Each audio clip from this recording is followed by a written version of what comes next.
Hey guys, on the hottest, windiest day of the year in Saskatoon, today we're going to check out Odd Couple, one of my favorite restaurants on 20th Street, right in the heart of Riversdale. Tons of revitalization going on in this neighborhood. Lots of places, small shops, small businesses. Make sure you check them out. So let's check out Odd Couple though today to see what they have.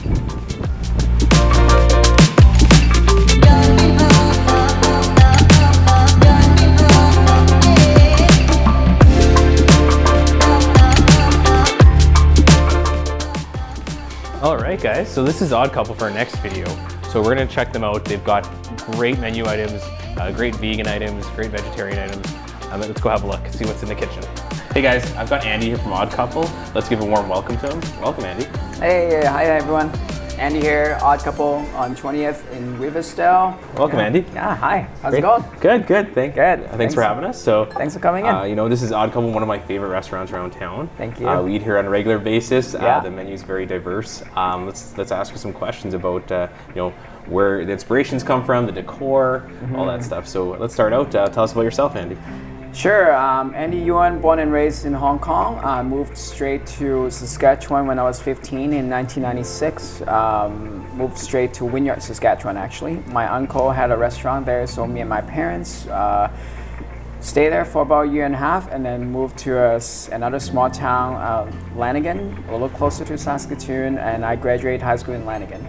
Didn't want anything to do with small town chicken balls, chicken fried rice, so I moved to the city, went to U of S, got a degree in civil engineering and economics, and then practice engineering. My parents moved to Saskatoon in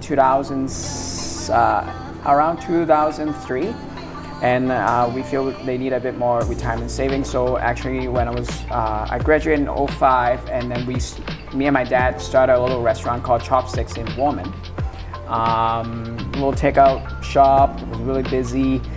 We sold that business in 2013. This opportunity came up, and so I wanted to do something different than a typical Asian restaurant in Saskatoon. I wanted to have a more contemporary decor, a place that people can have a cocktail, a glass of wine, or some beer, along with Asian food that is I just want to showcase a different side of Asian food that is doesn't have to be big portion, doesn't have to be MSG, doesn't have to be cheap.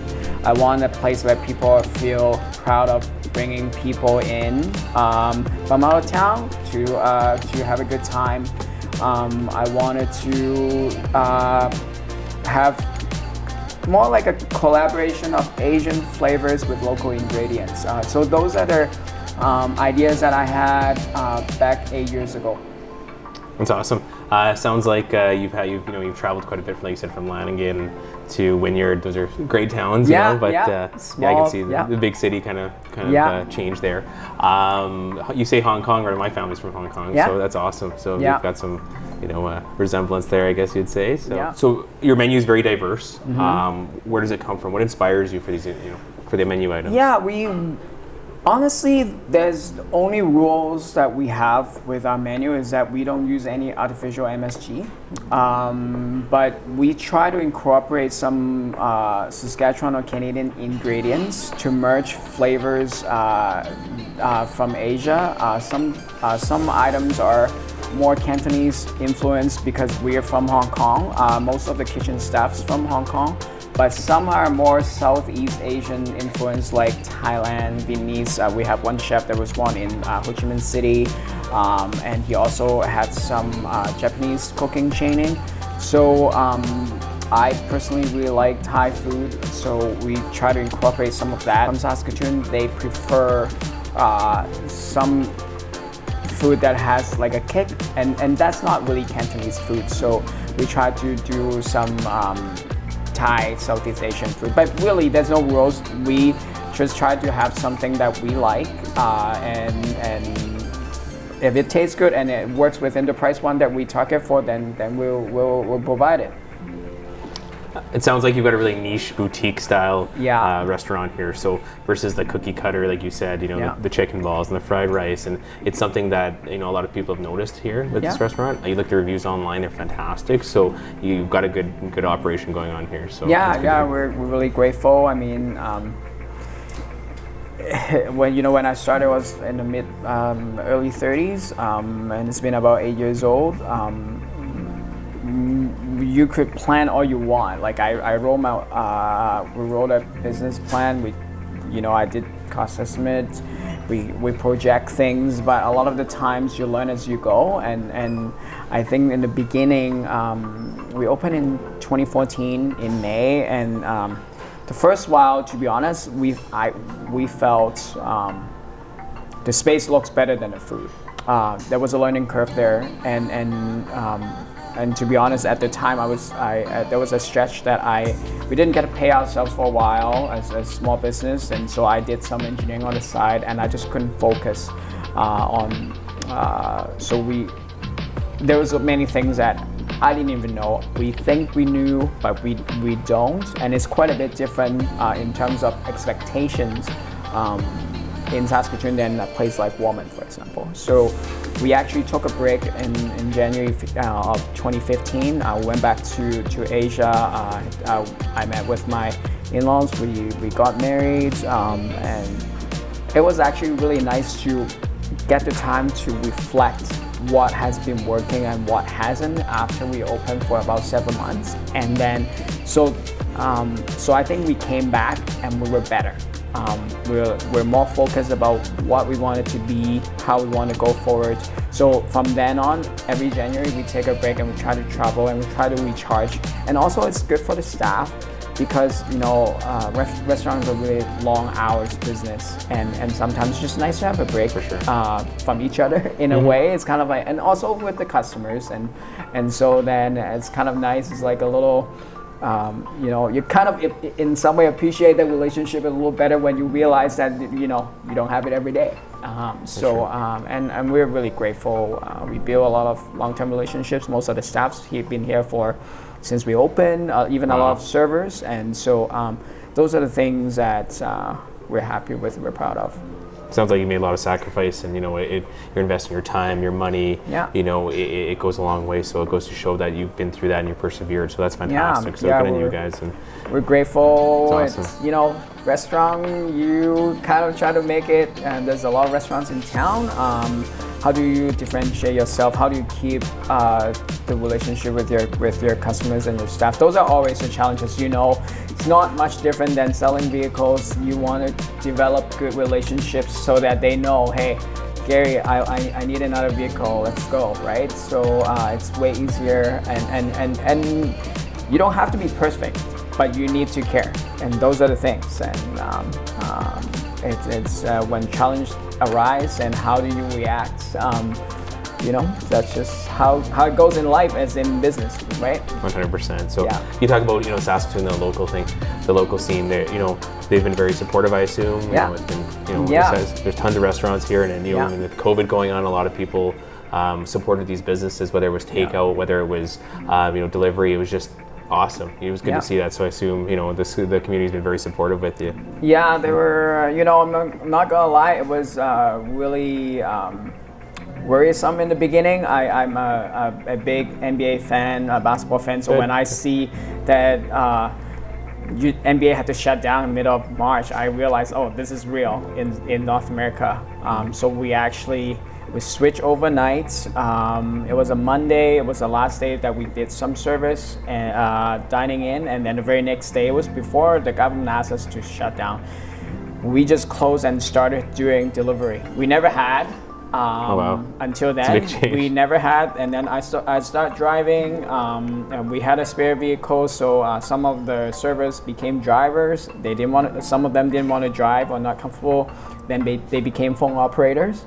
So that's how I think that's one of the few things that are good being small, is you gotta be flexible and agile and be reactive into the situation. And I think the Saskatoonians were really supportive. They understand, and for us, that was the only way that we could actually, for the most part, we didn't have to lay off anyone other than 2 staffs that they wanted to stay home. They decided to stay home with their children when there was no school. So I think we ride it through, and then we add on online ordering, and then we add on reservations app after. So Definitely it's a change, but we're grateful that we made it through so far. Are there more challenges? Absolutely, but that's just how it goes. That's amazing. Sounds like you had to adapt, to the new norm, and now it's kind of starting to go back to the old norm, I guess you like to say. So that's fantastic. You talked about your family.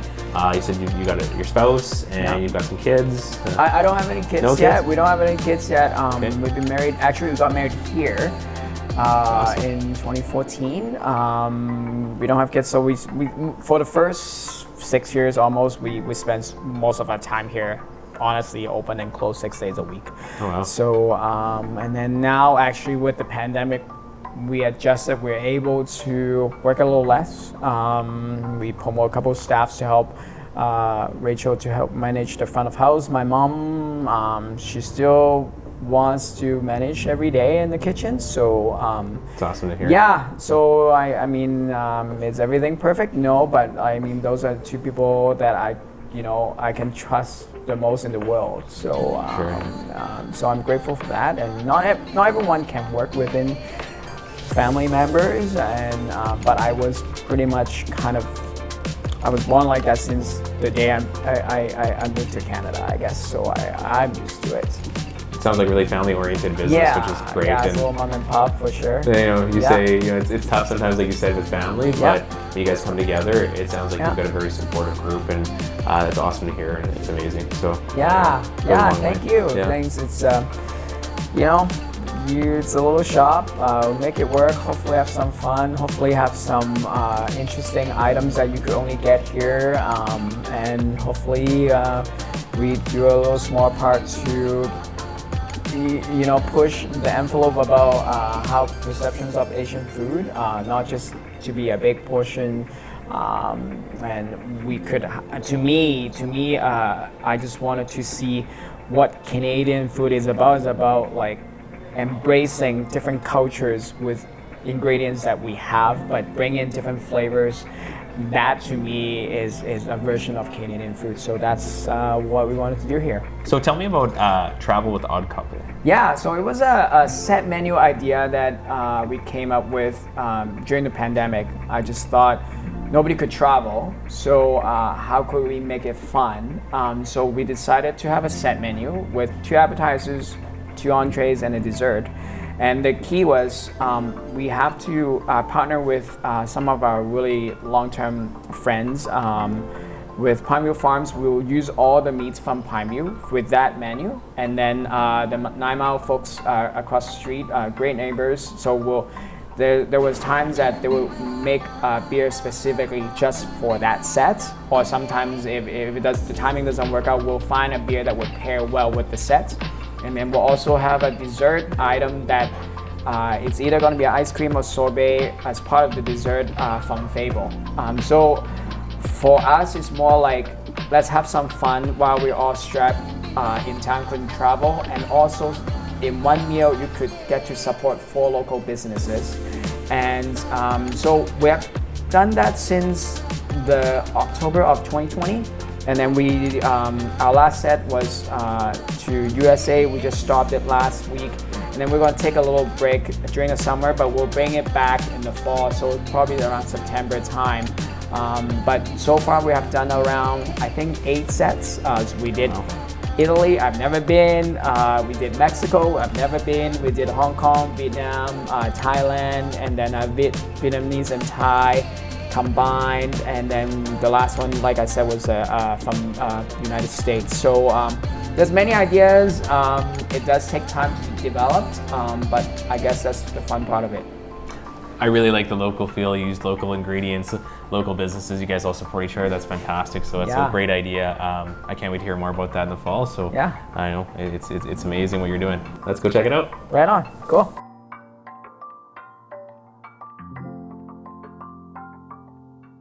So we've got Chef Ivan here. He's going to make us some spring rolls.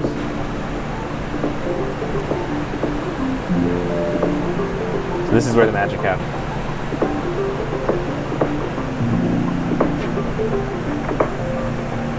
That's it. Do you want to try, Gair? Yeah, I'll try. I'll get him to make one more, and then Oh, 你整多一次俾佢睇。Let's scared. No, it's okay. It's just rice paper and some pork. Okay, so yeah. Okay. So You dip it into the hot water just to soften the rice paper. Okay. And then basically this is a mixture of pork, some carrots, and some onions, some wood ear fungus, and then just wrap it. Typically, we actually let them, we need to fan them for a duration just to make sure that the excess water and the rice paper is dried up, so before you fry. Oh, okay, that makes sense. So do you use two? Yeah, we use two. Okay. 你係咪用兩張? Yeah, we use two because one is not long enough. So okay. these are quarter a quarter of a rounded. So we just use two like that. Okay, so yeah, you're gonna have to walk me step by step here. So you dip them both in water, right? Yeah. A little worm there, yeah. Yeah. Awesome. Yeah. And then you lay it, and then you put a spoon. Nope. Yeah. So go like this. Oh, okay, so you lay them on top of each other. Awesome. And then you take. And then you put 1 spoon of the. We don't need a lot here. Let's see. Try to just shoot it off. Okay. Oh, that's a good portion size. Yeah. That's awesome. And then you roll it first. And then you roll it from the bottom. Okay. I'll try it. I don't know. Let's see how it goes here. Yeah. Okay.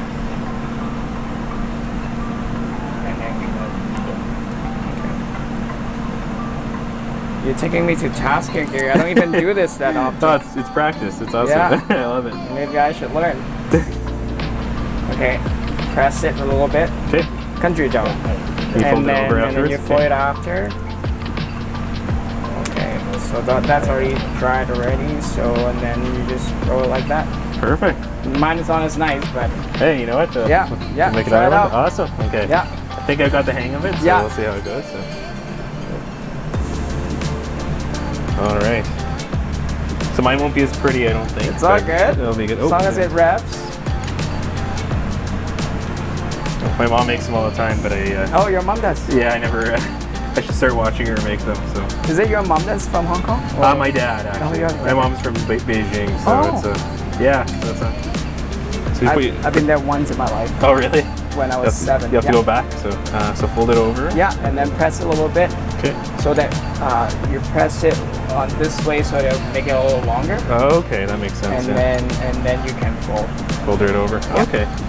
So make sure you press to make it longer, and then fold it over. Yeah. And just keep folding it through. Yeah. Perfect. Okay. Yeah, like I said, not as pretty as the other ones, but it'll do so. That's there you awesome. go. And then so usually we use a fan to dry out the excess, so maybe we can hang it for a bit and then we can fry them after. Sure, that'd be awesome. Yeah. So cool.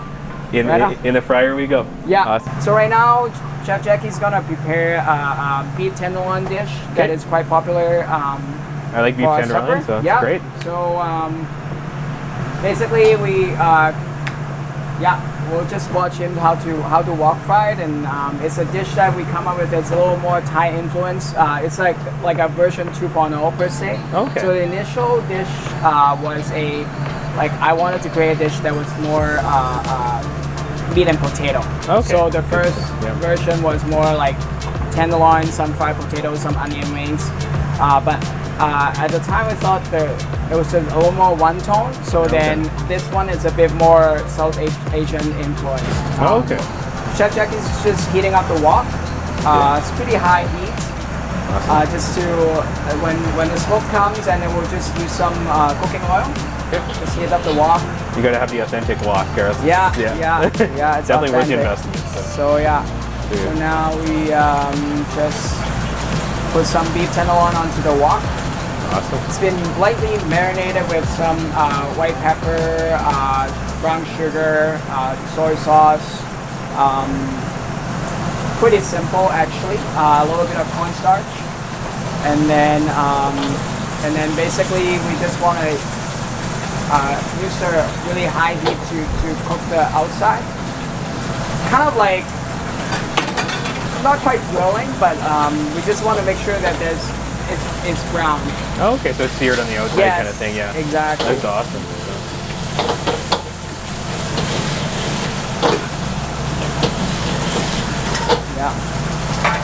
remember I had to stop Chef Jackie when his daughter was getting married, and when he had the first child, so I had to do this for about 10 days. Oh, wow. That's awesome. Yeah, but at least I knew how. Yeah, oh yeah. Yeah. I like the rotations on that one Yeah, versus just wanna usually make you have sure- the traditional wok with a long, Yeah, exactly. the long handle, but Yeah. Exactly.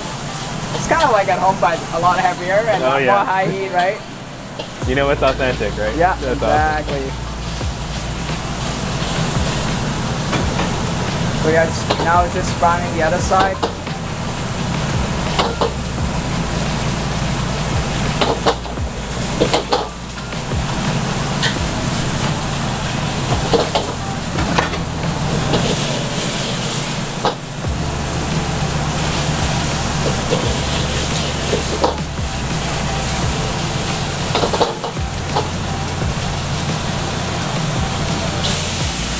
So now Jackie adds it's a soy mixed with some lime juice.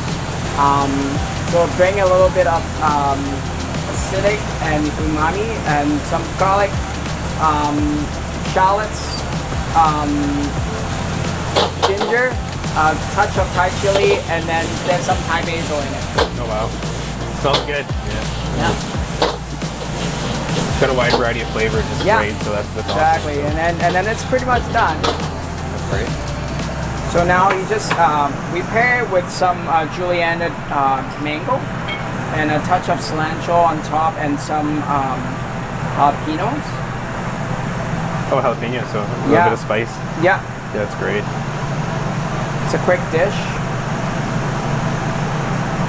That looks amazing. Yeah. So, nice job. And then on top, there's we just add a little bit of lime leaves. Oh, okay. Usually, yeah. So we're just adding some kaffir lime leaves. Oh, okay. Yeah, and that's it.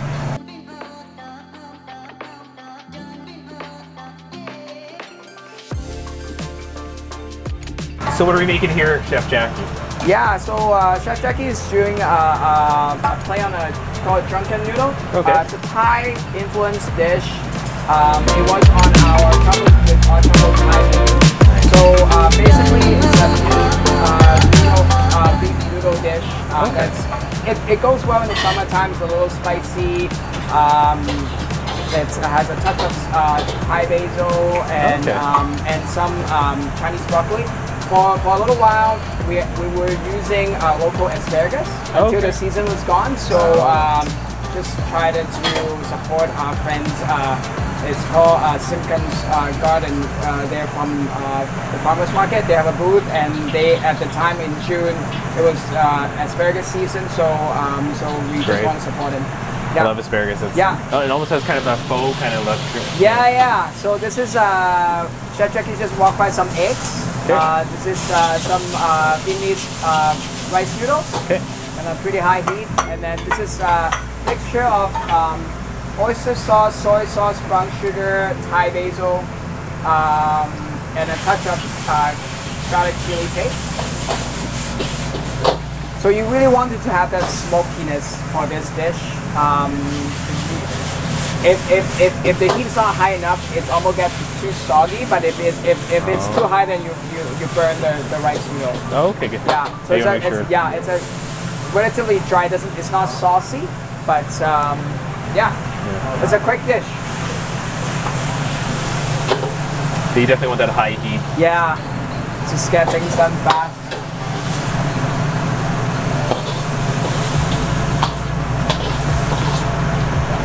Oh, wow, that was quick.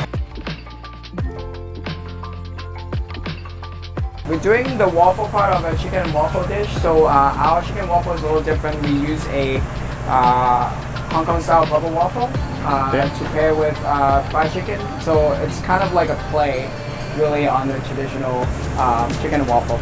I love chicken and waffles, so I think everybody does. So my dad actually made this device. So like you kind of need to oil every single one of these knobs. Oh, okay. You don't want it to stick, right? Yeah. So my dad at the time he made this. It was his task to make the waffles. So Well, it's very intricate, right? Like each, Yeah. each waffle hole. You try to, because you don't want them to stick, and so that's kind of it. And then it took me and my dad quite a while to perfect the batter, because our batter actually doesn't have any dairy. Oh, that's awesome. So it's a coconut base, coconut milk base. So if you're batter. lactose intolerant, this Yeah, is a great option I mean, for you. actually kind of am. So like I prefer me not too. to, right? Like Yeah. it's an Asian thing, I think. I think so, yeah. It's Like I can have a little bit, but like just like you as well. So just a touch kind of thing. So the idea is to make sure you have enough batter, but not too much. Okay. Coat it, and then you close it, and then you kind of do this flip. And then you go. I just count to 10. So 7, 8, 9, 10, and then I flip it back, and then I set a alarm for about 3 minutes, and then I just let it And let do it its do its thing. thing. Yeah. Yeah. Awesome. I'm excited to see what it looks like. So Yeah. breakfast and supper at the same time. Yeah. So and this one's a little sweet, and then the chicken, we use a Pinewood Farm chicken thigh, Okay. fried chicken, Yeah. and then so basically we'll fry the chicken, and then it comes with a kung pao sauce. So it's Okay. like a kung pao chicken waffle. Awesome. So you get the That's sweet and savory. Yes. Awesome. Yeah. So Great. I don't know. It was at the time. There was a need to develop a brunch menu, because Monday to Friday we're pretty steady at lunchtime. Right. Saturdays always hit and miss. So I just thought, we need to have a reason for people to come. So then I just came up with a brunch menu. Awesome. So this is one of the items. One of my favorite items. So make sure you check it out. Yeah.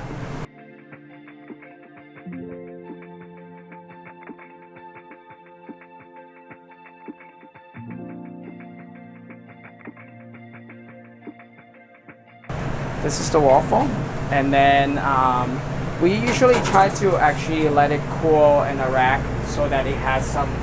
It would get the crust would get a little hard. Yeah, you want a little crispy, Yeah, right? exactly. Awesome. So that's that. So we're just waiting for the chicken to be done, and then we'll Okay. assemble it together. Awesome. That's step one. Looks like the chicken's up. Yeah. So fried chicken's done. It's like that golden Yeah. color looks great. Yeah. Golden brown. And we Yeah. use a cornstarch, tapioca starch, and rice flour batter. So Okay. technically it's gluten free. Awesome. If it's gluten-free. any healthier. So we will take this. So we just kind of make gama. Yeah. And then basically. So you cut it into 3 pieces. Yeah. Okay. So we make a base, then put the chicken here, and then this is our house kung pao sauce. A bit more, some cilantro, some peanuts. Let's have the essence of kung pao chicken, and then we put this as a lid, so it's kind of elevated. This is a honey that we mixed with some Sichuan peppercorn oil. Okay. Just because, like in a regular kung pao chicken, you usually have some Sichuan pepper influence. So we just thought, okay, we'll have a honey to have a little sweet to balance the heat, and Okay. So then do you pour that all over yeah. it? Or So yeah, you treat it like a maple syrup. Oh, okay. Yeah. So you have the syrup with the waffles. Exactly. Awesome. Yeah. Fantastic. Looks Yeah. great. There you go, Gary. Bon appetit. Yeah. All right, Andy. You've got a fully licensed bar. Yeah. Tons of drinks I see on the wall here. What are you making for us today? Yeah, so today we want to make a grapefruit gimlet. I just want to feature one of our friends' product from Black Fox. So we're a big fan of the Black Fox No. 3 gin, the original gin. Really good friends. If you guys haven't gone to Black Fox Distillery, you should go check it out. You can also, now's the season that you can go, actually take your partner and go cut some flowers. Wow. That's what Rachel and I did on Sunday. That's amazing. We cut some peonies, and every different seasons they have different flowers coming up. So it's a good little place to spend the weekends. That's great. Yeah, so we juice some fresh grapefruit juice. We use about 2.5 ounces, and then some simple syrup.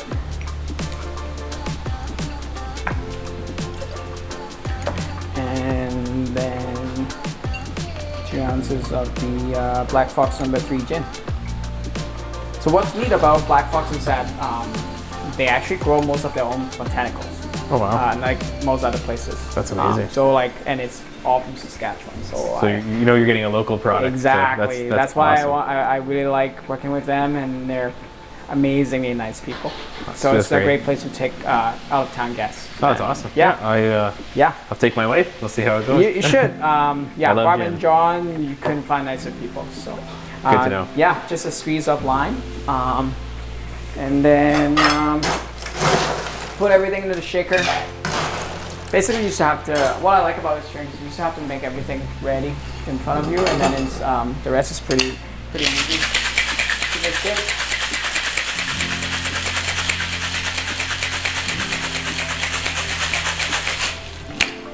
And then we double screen them.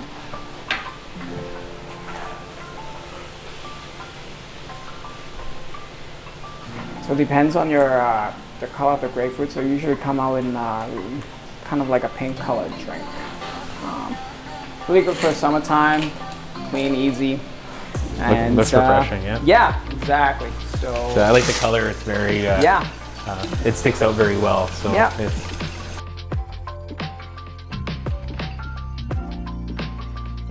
try it out, Gary. all right. I'll give it a shot. It looks delicious. I Awesome. almost don't even want to drink it because it looks so pretty.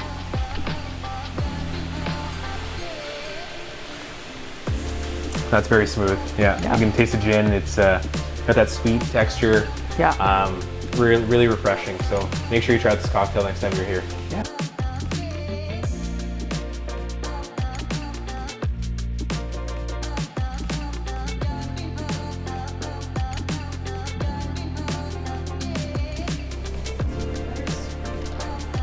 All right, Gary, you know which one you made? The one that looks the worst is the one I probably made. That was so- pretty good. Ours is a little shorter, right? But hey, first try. So the professional chef made those two. I made these. Yeah. Good call. Yeah, we're not professionals. So these are the spring rolls. Yeah, Awesome. and the sauce is my mom made them. I actually don't even know what the recipe is, but every time I ask her, she's like, "I'll make it for you." So Is that a special fish sauce kind of? yeah, I think most places, every place is like fish sauce, and then you mix with some water, vinegar, sugar, and garlic chili paste. But it's the ratio that matters. Okay. And I really don't know, so I just she keep making them. So yeah, that's the story. Have a try and see if your product tastes good. Let's give it a shot. Yeah. Do you want to use hands or chopsticks? Don't matter, whatever you want. Let's go with the chopsticks. Yeah. We're gonna test my chopstick skills again. So Yeah. I'll eat the one that I made because Yeah. it's extra special. So. Yeah. And I eat the one I made. See what happens.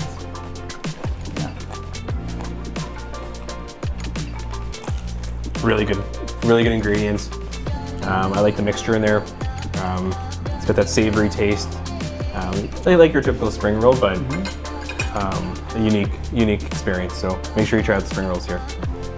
Yeah, Awesome. And this is a recipe that my mom learned from a Vietnamese lady when she first moved to Saskatoon, worked in a Vietnamese restaurant. So it's predominantly the flavor is more kind of savory, but a touch of lemongrass. Okay. So even though this is probably one of the most the first thing that my mom actually learned, and then she never changed, because up until I'd say 4 or 5 years ago, this lady every now and then would come help us to make some spring rolls every now and then. So we just stick with what she learned. So awesome. Yeah, they're great. So one of my favorite appetizers here. Yeah. Ready, the next dish here. All right, Andy, these are your world famous chicken and waffles, so I'm excited to try them. Tell me a little bit about them again. Yeah, so it's a play on a traditional chicken and waffle. We use a bubble waffle, and we use a coconut milk batter, so it's dairy free. And then the chicken is from Palmyra Farm. It's a chicken thigh. We battered it with tapioca starch, cornstarch, and rice flour. And then the sauce is a house-made kung pao sauce, so a bit savory and spicy. And then on top there's a touch of cilantro, peanuts, and then it goes with Sichuan oil, pepper infused oil, honey. So it's kind of like a play on a maple syrup. So it's hopefully brings a touch of sweetness into a savory dish. Great. So what's the best way to eat this thing? So I'd say pour some of that honey, or cut them up and then dip one way or the other. All right. You lead the way. Okay. Tell me what would Andy do? So I get a piece of the chicken. Okay. So you get you said the sweet and the savory. Yeah, and then here. This is what I would do. I would do, Gary. This is what I would do. Thanks. And then pour a little bit of that honey on top, and then go with it. Kind of. Yeah. That's what I would do. Okay, I'm gonna give it a shot. Yeah, have a shot. Looks good. Yeah. I've had this before. It's like one of my favorites. Yeah.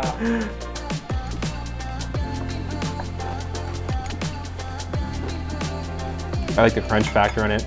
It's got that, like you said, the sweet and the savory. You can taste that syrup that you're talking about, like the honey glazed. Really good. Yep. It's like what I expected from here, so it's unreal.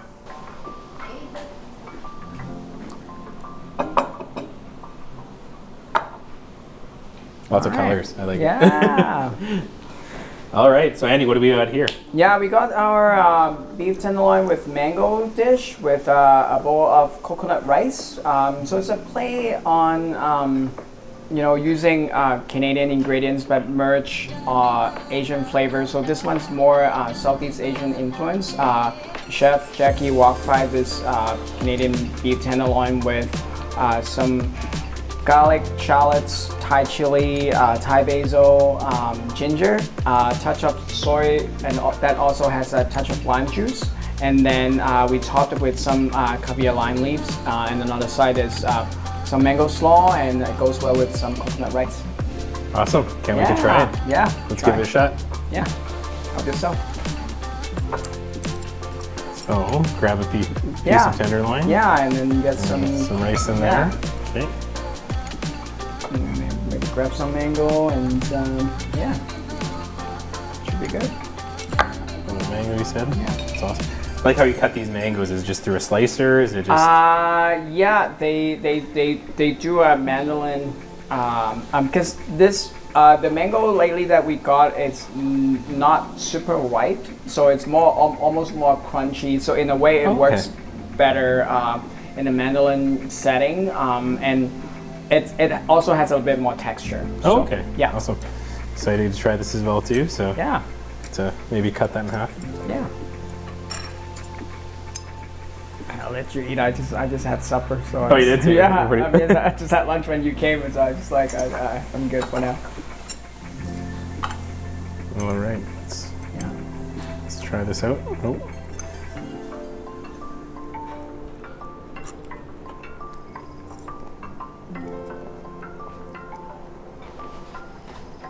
Really good too as well.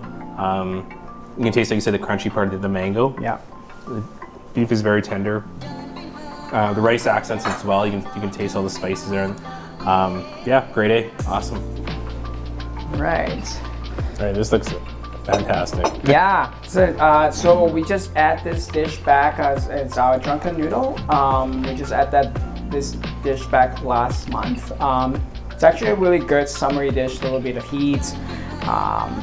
Got some beef, some Chinese broccoli, and just really high heat.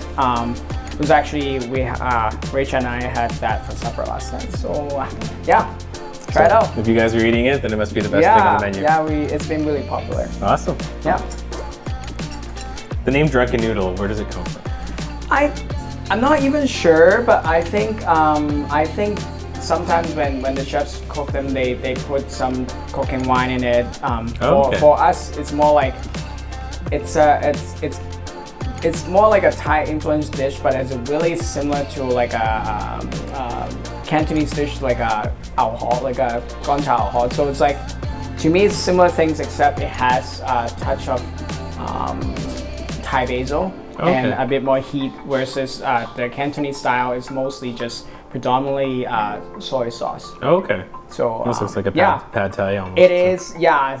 It's a different version of that, because like the traditional pad thai, it's a bit more tamarind, sour and sweet. This one doesn't really have, but it's actually good. It's good. The Thai basil is good. Okay. Yeah, try it out. Is Thai basil spicy at all? Just no, not spicy. Almost had a little bit of licorice taste. Okay. Yeah. All right. Yeah. Let's give it a shot. Yeah.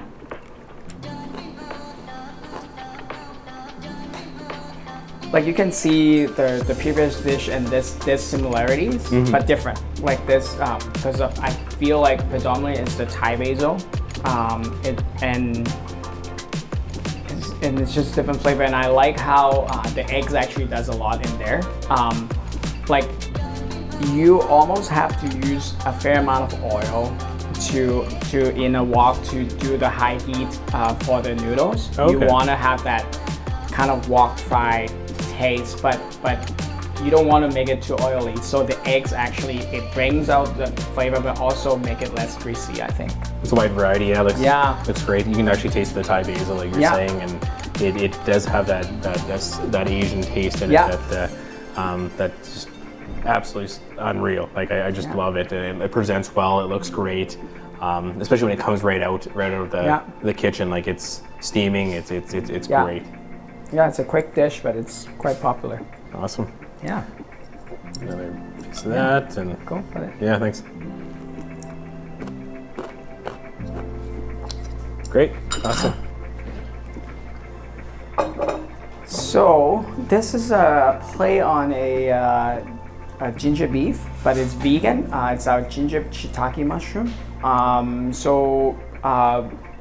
Where it came from, actually, before we opened, my dad and my mom and my aunt and uncle from Hong Kong, they went for a trip into Xi'an in China, and they had a dish that was the mushrooms was a meat substitute.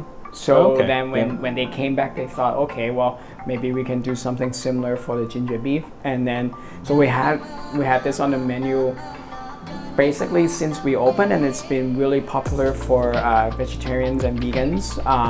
So yeah, try it out. It's like me actually prefer this over regular ginger beef for sure, because I like the texture a lot more. That's good to know. I was just going to ask you about vegan and vegetarian options. So if you do come here, there are options for vegans and vegetarians. Really excited to try this out. So yeah, we actually tried. I mean, we do have a few vegetarians on staff and a couple vegans over the years. And so when we can, we try to have a vegan option for certain dishes. I think for our small menu, we have a relatively broad range of vegan dishes and also vegan desserts as well. And every Valentine's Day and New Year's Eve, we always have a set menu, and we always have a set vegan menu. That's awesome. Good to know. So you cater for everyone. So yes, it's nice to have that. A lot of people don't think about those options, and people have dietary requirements and restrictions. So it's good that you cater for that. A lot of people don't. Yeah. I mean, it's we don't want to just give people a salad or a veggie burger. So something for everyone is actually quite important, because usually in a bigger table, someone will have some sort of allergies or dietary restrictions, so we want to make sure those people are also taken care of. That's awesome. Sounds like you're very accommodating. So. Yeah, cool. Great. Try it out. All right, here we go. See what you think. So these are shiitake mushrooms you're saying? Yes, yeah. Awesome. It comes dry, and we battered them with the against the same batter as cornstarch, tapioca starch, and rice flour. Great. Yeah, and it's a house-made ginger soy sauce. Awesome. It's very crunchy for a mushroom. I never would have guessed that. Yeah. It does have that ginger beef sauce. Yeah. It's very nice. Yeah, I would order this as a meal any day of the week. Like, especially for a substitute for meat. So Yeah. you don't have to eat meat. Awesome, good. Yeah. It's really good. It is. It's actually super popular. Wow. Yeah, it's like like Really some people would impressed. freak out because they're like, "Are you sure this is beef?" I'm like, "Yeah, it's a different texture, but I almost prefer it in some way." Yeah. All right, Andy. So tell me about some more menu items that are vegan and vegetarian friendly. Yeah, we actually have a vegan spring roll. So the one that we packed was obviously a pork one, a traditional Vietnamese, but we also have a vegan spring roll that we use taro roots as a substitute. And honestly, right now is actually more popular than our regular spring rolls. Good to know. And then we have the ginger shiitake mushroom. We had vegan tomato curry with tofu, green curry. We have actually most of our desserts are vegan. That's and awesome. then we have a vegan rice noodle soup. So yeah, we try to have enough different varieties to accommodate the needs. And we also have a lot of gluten-free option as well. It is something that we take it quite seriously and make sure that we try our best to accommodate. That's good to know. So Yeah. different variety, different options. You know, they'll cater for you. It's just more prevalent now, so it's nice to see that these options are available. So thanks, Andy. Yeah, you're welcome. Well, looks like it's time for dessert. Yeah. This spread looks awesome. What do we have here, Andy? So we have our dessert combo. In front of you, this is a lychee sorbet that our friends Fable made just for us. So I don't even think that they sell it at their store. Oh, it's on the menu, so Yeah, they're special. And then we have a sea salt dark chocolate tart. And then in the middle right now, we have a s'more spring roll. So it's a play on a s'more, but we use marshmallow and some chocolate. And then wrap it in a spring roll, and then we melted more marshmallows on the bottom and some graham crackers. So it's just a play on a s'more. And so the chocolate tart and the lychee sorbet is actually vegan. Oh wow, Yeah. that's good to know too. We were just talking about that. So, Yes. Yeah, that's amazing.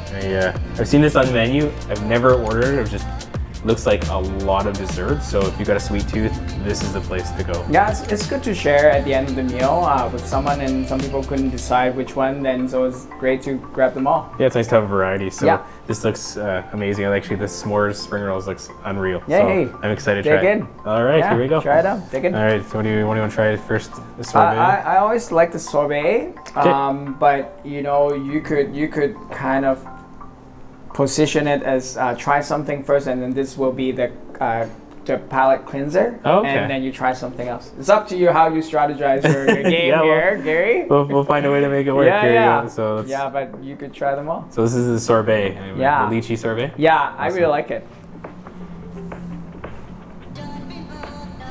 Oh yeah. It's Yeah. like it actually tastes like eating like a cold lychee fruit. It's So lychee it's ice. awesome. I really like it. Yeah, it's clean, right? Yeah, it's yeah, good, it's yeah. not super sweet. It's some sweet, but it's a nice little cleanser at the end of the meal. It's kind of like brings back a lot of childhood memories. Like growing up, with my parents, they'd always get lychee fruit all the time, Yeah. and I haven't had it in years. So now Oh. it's like it kind of brings me back. So that's. Did you grow up here? I did. Yeah. Yeah. So I guess one of your parents. You said one of your parents from Beijing. Did they? That might be. Did they have some lychee in Beijing? They might have. I think so. Yeah. Yeah. Because I remember. I mean, it had to be in season, but I remember. Yeah. I don't know why, but that kind of relates me onto maybe that part of China. in Oh some yeah, way. for sure. Yeah, Yeah. that's good. So I'm gonna try the S'more? spring roll Yeah. s'mores now. So Yeah. this is, Try it out. looks amazing Take too. the so. whole thing, whatever. And then the only thing that you need to watch, I'm not sure, it's the sea salt dark tart. The crust is an almond flour. So like I always tell people in case of allergies, but if you're okay with that, then it's actually pretty good. Okay. Yeah, Awesome. So here's the s'mores. yeah. Wow, it's very marshmallowy. Yeah. Marshmallowy. Tastes like a campfire s'more. Wow. Yeah. Nice and warm. It's crispy. It's got that sweet taste. So it's one of my favorites now. Awesome. And the tart's really good. So the thing about this tart is it's an almond flour crust that we baked, and then when it cools down, all we did was to melt chocolate with coconut milk. So if you like chocolate, this is it, because it's really chocolatey with a hint of coconut milk. And then before we serve, there's just a touch of sea salt. It's pretty. There's only like 4 ingredients. Okay, so you got the sweet and the salty and Yeah, that kind of thing. So. yeah. So that I prefer desserts that is not really sweet. So like when I eat chocolate, I prefer to have sea salt, like a touch of sea salt. So that's what it is. I'm kind of the same boat. If something's too sweet, Yeah, it turns me away. I hear you. Yeah. And then, at least with the salty kind of aspect, it would kind of have that double texture kind of thing. Yeah. So double taste. So try it out. All right, let's give it a shot.